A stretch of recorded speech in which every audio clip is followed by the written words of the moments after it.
নমস্কার বন্ধুরা, প্রেরণা বাংলা মোটিভেশন চ্যানেলের একটি নতুন পর্বে রইল সবাইকে আমন্ত্রণ।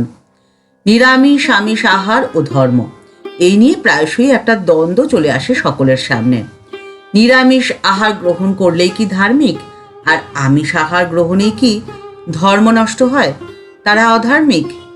এই প্রশ্নের সঠিক উত্তর কি? ঠাকুরের জীবন ও আদর্শে সেই প্রশ্নের উত্তর খোঁজারই চেষ্টা রইল আজকের পর্বে, তাই ভিডিওটি শেষ পর্যন্ত দেখার অনুরোধ রইল। ধর্ম অর্থাৎ যা ধারণ করা হয় তাই ধর্ম। এখন আপনি কি ধারণ করবেন সেটি সম্পূর্ণ আপনার স্বাধীন চিন্তা, স্বাধীন ভাবনার উপর নির্ভর করছে। রাজনৈতিক, অর্থনৈতিক স্বাধীনতা, ব্যক্তিগত স্বাধীনতার অনেক ওপরে অবস্থান করে যে স্বাধীনতা, তা হলো আধ্যাত্মিক স্বাধীনতা। কারণ আধ্যাত্মিক স্বাধীনতায় আপনি চিনবেন আপনাকে, আপনারই অন্তরাত্মাকে। সবাইকে চিনবেন পরে, আগে নিজেকে তো চিনতে হবে। আমাদের দেহ আর মন একসাথে মিলেমিশে থাকে, তাই দেহ বুদ্ধি মনকে ঘিরে থাকে। আর ধর্ম হলো মনের মুক্তি। ধর্মের শক্তিতে আমরা মনের মুক্তির পথ খুঁজে পাই।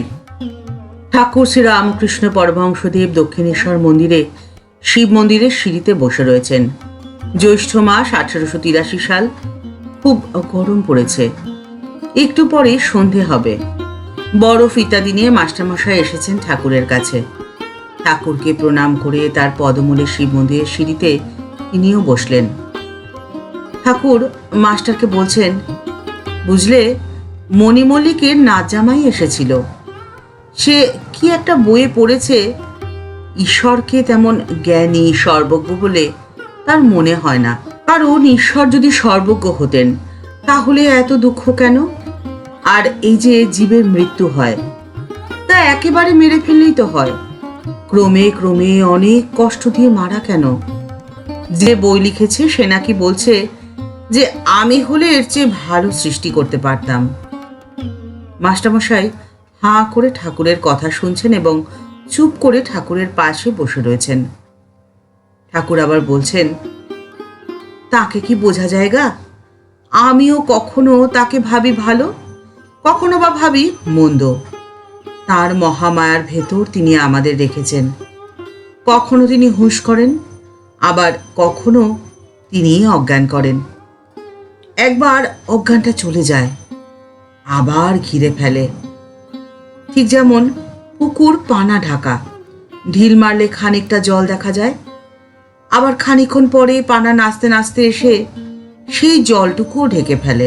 ঠাকুর বলে চলেছেন, বুঝলে, যতক্ষণ দেহ বুদ্ধি ততক্ষণই সুখ দুঃখ, জন্ম মৃত্যু, রোগ শোক দেহেরই এইসব, আত্মার নয়। দেহের মৃত্যুর পরে তিনি হয়তো ভালো জায়গায় নিয়ে যাচ্ছেন, ঠিক যেমন প্রসব বেদনার পরে সন্তান লাভ। আত্মজ্ঞান হলে সুখ দুঃখ, জন্ম মৃত্যু স্বপ্নের মতো মনে হয়। আমরা কি বুঝবো বলতো? 1 ঘটিতে কি 10 দুধ ধরে? নুনের পুতুল সমুদ্র মাপতে গিয়ে আর খবর দেয় না, গলে মিশে যায়। আর বাস্তবিকই তাই। আমাদের ক্ষুদ্র বুদ্ধি দিয়ে বৃহৎকে মাপা যায় না, কারণ সেই মাপকাঠি আমাদের অজানা। আর মাপা যায় না বলেই সব ভ্রান্ত ধারণা সৃষ্টি। আমিষ বা নিরামিষ যে আহারই আপনি গ্রহণ করুন না কেন, তার সাথে আত্মার কোনো সম্পর্ক নেই। সম্পর্ক রয়েছে দেহের। দেহকে সুস্থ সবল ও কর্মক্ষম করে রাখার জন্যই আহার গ্রহণ করা। যে খাদ্য সহজলভ্য এবং সহজপাচ্য, জীবন ধারণের জন্য সেই খাদ্য গ্রহণই যুক্তিযুক্ত। তাই ধর্মের সাথে নিরামিষ বা আমিষ যে কোনো খাদ্য গ্রহণের বিশেষ কোনো সম্পর্ক থাকা অসম্ভব। তা সাধারণ বুদ্ধি থাকলেই বোঝা যায়। পৃথিবীর বহু দেশ রয়েছে যেখানে বছরের অধিকাংশ সময় বরফে ঢাকা থাকে। সেখানে গাছপালার কোনো অস্তিত্বই থাকে না। প্রবল শীতে গাছপালা সব নষ্ট হয়ে যায়। সেখানের মানুষেরা তাহলে কি ধর্ম পালন করবে না? কারণ সেখানের মানুষের জীবন ধারণের জন্য আমিষ খাদ্যের উপরেই নির্ভর করে থাকতে হয়। বা যদি মনে করা হয় যে সেই স্থানে কোনো হিন্দু ধর্মাবলম্বী মানুষ নেই, বাস্তব সময় এ কথা সম্পূর্ণ অযৌক্তিক। আচ্ছা, ঠাকুর কি ধরনের খাদ্য গ্রহণ করতেন? আমিষ না নিরামিষ? ঠাকুরের ভাইজি লক্ষ্মী দেবী, যিনি মায়ের সাথে দক্ষিণেশ্বরে নহবতে দীর্ঘ সময় থেকেছেন। তিনি দক্ষিণেশ্বরের জীবন সম্বন্ধে লিখছেন, নহবতেই তখন ওইটুকু ঘরে কিন্তু কি করে যে কুলিয়ে যেত তাই এখন ভাবি। এ হয়তো ঠাকুরেরই খেলা। মা, আমি আর একটি মেয়ে। আবার কলকাতা থেকে কখনো কখনো স্ত্রী ভক্তেরা গিয়ে থাকতেন। কামারহাটির গোপালের মা মাঝে মাঝে থাকতেন। তার মস্ত মোটাসোটা শরীর ছিল। ওই তো ওইটুকু ঘর, কিন্তু তার মধ্যেই কত কাণ্ড, যেন এক বৃহৎ সংসার। আমাদের সমস্ত জিনিসপত্র, রাতবার সাজ সরঞ্জাম, নুন, তেল, লঙ্কা, তেজপাতা, ফোড়ন, মশলা, চালুনি, কুড়ুনি, বাসন কোসন, হাঁড়ি কুড়ি সবই থাকতো। আর থাকতো খাবার জলের জ্বালা। আর ঠাকুরের পেট খারাপ, তার জন্যে অনেক রকমের পথের জোগাড় থাকতো। কুই, শিঙি, মাগুর, জিয়ল মাছ, সব যখন যেমন পাওয়া যেত। জিয়ল মাছ অর্থাৎ আমিষ আহার। আমিষ আহারে বিশেষ কোনো বাজ বিচার ঠাকুরের ছিল না, কারণ তার কোনো বিশেষ প্রয়োজনই ছিল না। আপনি কি খাবেন আর কি খাবেন না সেই নিয়েই যদি ব্যস্ত থাকেন, তাহলে আপনার অন্তরের ব্যাকুলতা ঈশ্বরের প্রতি কিভাবে থাকবে? আপনার মন তো ব্যস্ত খাদ্যের বাজ বিচারে, ঈশ্বর আরাধনায় নয়।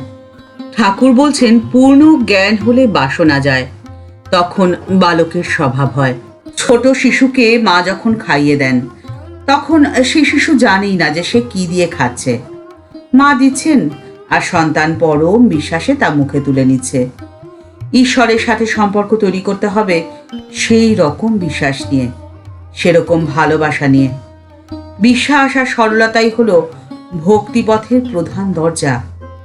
সেই দরজা যদি আপনি খুলে রাখেন, তবে খাদ্যের বিচার নিয়ে ব্যস্ততার কোনো প্রয়োজনই নেই। আপনাকে সুস্থ এবং কর্মক্ষম রাখবে যে খাদ্য, তা আমিষ বা নিরামিষ যাই হোক না কেন, তা গ্রহণ করলে আপনি কখনোই অধার্মিক হবেন না। কারণ খাদ্যবস্তু আর ধর্ম সম্পূর্ণ পৃথক সত্তা, এক নয়। ঠাকুরমা ও স্বামীজির চরণে প্রণাম জানিয়ে আজকের পর্ব এই পর্যন্তই। দেখা হচ্ছে পরের পর্বে। ভিডিওটি যদি ভালো লেগে থাকে তাহলে তা শেয়ার করার অনুরোধ রইল। আর আমাদের এই চ্যানেলকে ভালোবেসে যারা আমাদের পরিবারের সদস্য হয়ে গেছেন, তাদেরকে জানাই অসংখ্য ধন্যবাদ, ভালোবাসা ও প্রণাম। আর যারা এখনো আমাদের এই চ্যানেলটি সাবস্ক্রাইব করেননি, তাদের কাছে বিনীত অনুরোধ রইল আমাদের এই চ্যানেলটি সাবস্ক্রাইব করে বেল বাটনটা ক্লিক করে দিয়ে অল বাটনটিতে ক্লিক করে দেওয়ার জন্য। তাহলে এই চ্যানেলে ভিডিও আপলোড হওয়ার সাথে সাথেই আপনার কাছে নোটিফিকেশন চলে যাবে। সবাই ভালো থাকবেন, সুস্থ থাকবেন। নমস্কার।